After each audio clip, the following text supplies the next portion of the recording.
Bonjour à tous, nous sommes aujourd'hui vendredi le 12 juin 2026.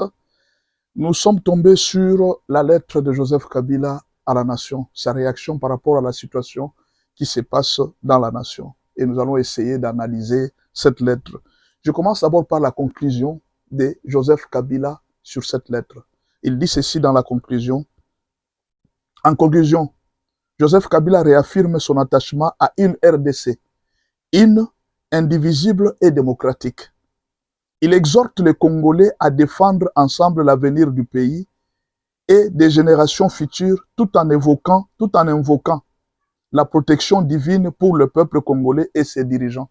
C'est la prière que Joseph Kabila vient de faire pour les Congolais et pour les dirigeants de la RDC. Au moins, Joseph Kabila a pensé aux dirigeants de la RDC et au peuple congolais. Il a fait pour nous une prière. Il dit que il a fait une protection divine pour le peuple congolais et ses dirigeants. Quand il parle de peuple congolais, certainement, il est en train de voir tout le peuple congolais, même le peuple de l'Est, même le peuple de l'Ouest et même le peuple de Goma. Alors, il a détaillé beaucoup de choses. Dans sa lettre, Joseph Kabila a parlé de beaucoup de choses. La lettre a été écrite le 11 juin, c'est-à-dire hier. C'est hier qu'il a exprimé sa lettre. Il accuse le pouvoir en place de vouloir modifier la Constitution et appelle les Congolais à se mobiliser pour défendre les acquis démocratiques. Joseph Kabila rappelle qu'il avait déjà dit ça depuis 2025. Il avait déjà prévenu les dérives dictatoriales de ces pays, les risques qui pesaient sur la cohésion des nations. Et Joseph a parlé même que le pays était en train de tendre vers la soudanisation. Il avait mis en place, il avait dit ça, il dit non, nous sommes déjà dans le système de la soudanisation. L'ancien chef de l'État affirme avoir plusieurs fois mis en garde contre un risque d'une soudanisation de la RDC, évoquant la possibilité d'une implosion du pays si aucune correction n'est apportée à la manière dont il est gouverné. Donc, Joseph Kabila dit clairement que si cette façon nous allons continuer comme ça, il y aura, le pays va s'exploser, le pays va se diviser en morceaux, le pays va se diviser en deux.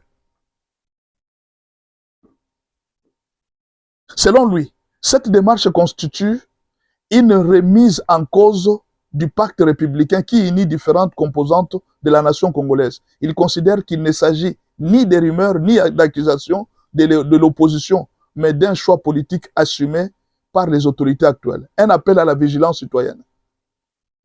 L'ancien président juge que la RDC risque de s'engager sur la voie d'un pouvoir sans limite et sans perspective crédible d'alternance démocratique. Il appelle les citoyens à ne pas rester indifférents face à ce qu'il considère comme une menace sur l'avenir du pays. Se référant à l'article 64, Joseph Kabila s'est référé à l'article 64, vous comprenez bien l'origine de ces 64. De la Constitution, Joseph Kabila rappelle que tout Congolais a le devoir de faire échec à toute prise ou exercice de pouvoir en violation de la Constitution. Mobilisation nationale pour la défense de la Constitution. Mobilisation nationale pour la défense de la Constitution. Joseph Kabila appelle tout le peuple congolais à se mobiliser pour la défense de la Constitution. Dans son adresse, il appelle chaque famille, chaque quartier, chaque village et ville à devenir un espace de vigilance démocratique afin de dénoncer toute atteinte aux principes constitutionnels et aux droits fondamentaux. Un message placé sous le régime de l'unité nationale. En fait, c'est un peu le résumé de la lettre. Je vous donne juste le résumé. Vous pouvez retrouver la lettre sur Internet et vous allez lire. Ce qui est sûr, c'est qu'on ne sait pas si c'est sa lettre ou bien si c'est lui. Bon, en fait, supposons que c'est sa lettre. Parce que je n'ai pas de preuve que c'est lui, j'ai lu ça dans un journal. Supposons que c'est sa lettre. Vous voyez, le problème avec les politiciens congolais, c'est celui-là. Je vous ai dit, j'ai fait l'analyse toute. Dernièrement, il n'y a pas longtemps, j'ai fait l'analyse sur le problème de Joseph Kabila. L'unité avec le peuple. L'unité avec le peuple. Essayez un peu de me dire, pour le moment, le peuple congolais souffre de quoi? Est-ce que le peuple congolais souffre d'un problème de constitution? Le peuple de Goma, de Bukavu et de Rutshuru, est-ce qu'il souffre d'un problème de constitution? Non. La seule chose qu'on demande au président Joseph, ou à l'ancien président Joseph Kabila, commencez les messages par un message d'amour pour le peuple de Goma, de Bukavu et tous ceux qui sont meurtris. C'est une longue lettre. Faite depuis très longtemps. Donc, depuis très longtemps, Kabila a gardé silence. Mais juste que dire un mot sur le massacre qui s'est fait à Goma, sur ce que Nanga est en train de faire, sur ce que Kagame est en train de faire. Ce n'est pas Félix qui a accusé Kagame. C'est la communauté internationale.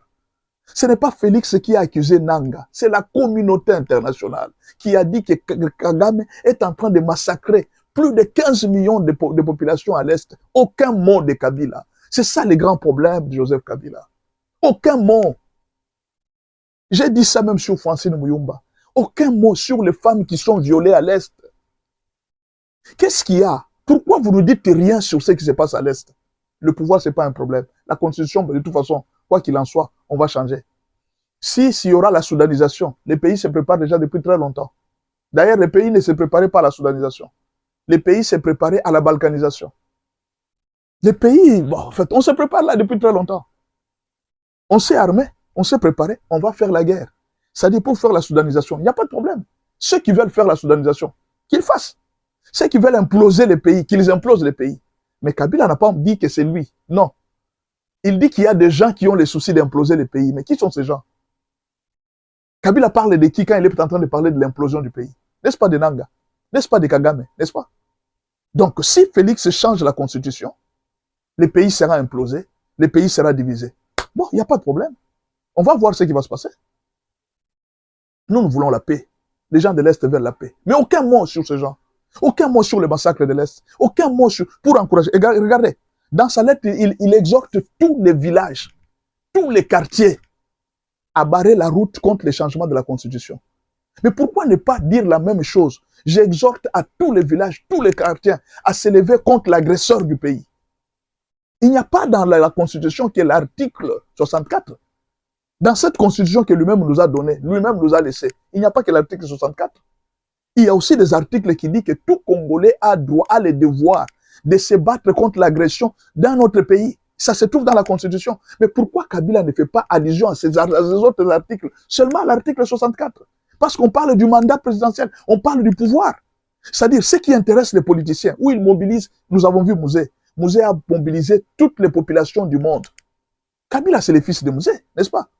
Mouzé a mobilisé toutes les populations de la RDC. Il dit que chacun prenne une flèche, que chacun prenne une arme, arme à feu, arme blanche, arme... Cette guerre sera longue et populaire. Nous allons nous battre contre l'ennemi jusqu'à bouter l'adversaire dehors. Mais aujourd'hui, on exhorte tous les villages à se mettre en ligne pour combattre contre les changements de la Constitution, alors que la guerre de l'Est n'est pas encore terminée. Mais alors, qu'est-ce qu'on fait de la guerre de l'Est? Ou alors, lui-même est derrière cette guerre de l'Est. Pourquoi Kabila ne dit rien sur le massacre de l'Est? Pourquoi Kabila n'a jamais cité Nanga, tout ce que Nanga fait à l'Est? Pourquoi Kabila ne dit aucun seul mot? Et la question que je me pose, pourquoi tous les opposants ne voient que Félix Tshisekedi? Beaucoup de gens ne comprennent pas. Le pays est dans un régime semi-présidentiel. Mais même les opposants dans leur tête, ils sont dans un régime présidentiel. Les problèmes du pays ne dépendent pas nécessairement de Félix Tshisekedi. Ça dépend du gouvernement, ça dépend de l'Assemblée. C'est l'Assemblée qui donne le gouvernement et c'est le gouvernement qui gère le pays. Le président est garant de la Constitution, il est garant de la nation. Mais ce n'est pas lui qui gère le pays. Le pays est divisé. Il y a les députés qui gèrent le pays et puis il y a il y a encore qui? Il y a le président qui gère le pays. C'est pourquoi on dit un régime semi-présidentiel. Pourquoi vous ne parlez jamais de gouvernants? Jamais on a critiqué Souminois. Je n'ai jamais vu les opposants critiquer Souminois. Je n'ai jamais vu les opposants critiquer les ministres de la Santé, les ministres... Tout. C'est comme si c'est Félix qui est le ministre de la Santé. C'est comme si c'est Félix qui est le ministre de la Défense. C'est comme si c'est Félix qui est le ministre de tout. C'est-à-dire, les opposants même les placent dans un régime présidentiel. Mais c'est le gouvernement qui gère le pays. C'est l'Assemblée qui gère le pays. Est-ce que la Constitution est-elle assise dans la tête des opposants? Est-ce que les opposants ont la même Constitution que nous tous? Ou bien alors eux tous continuent à considérer Félix dans un régime présidentiel? Toutes les fautes du monde, c'est sur Félix. Mais il y a un gouvernement, il y a le gouverneur. Les opposants, c'est pas seulement contre le président, c'est contre le gouvernement. L'opposition, c'est pour critiquer la gestion du gouvernement. Le gouvernement, ce n'est pas Félix. Bon, sa réaction, moi, j'aurais voulu qu'il parle un peu de tout ce qui se passe à l'Est, mais dommage encore, il a raté une occasion, une très bonne occasion de se faire aimer encore par la population. Il devrait aujourd'hui profiter pour parler qu'il est aimé de compassion contre tout ce qui se passe à l'Est, contre ce que Nanga fait, contre ce que Kagame fait. Cette guerre, moi, je l'avais commencé et je l'avais terminée, mais regardez aussi, Kagame est encore revenu et tout ça. Ouais, mais il n'a fait aucune allusion à cela. Bon, en fait, espérons que ça va marcher. La population va l'écouter. Merci beaucoup.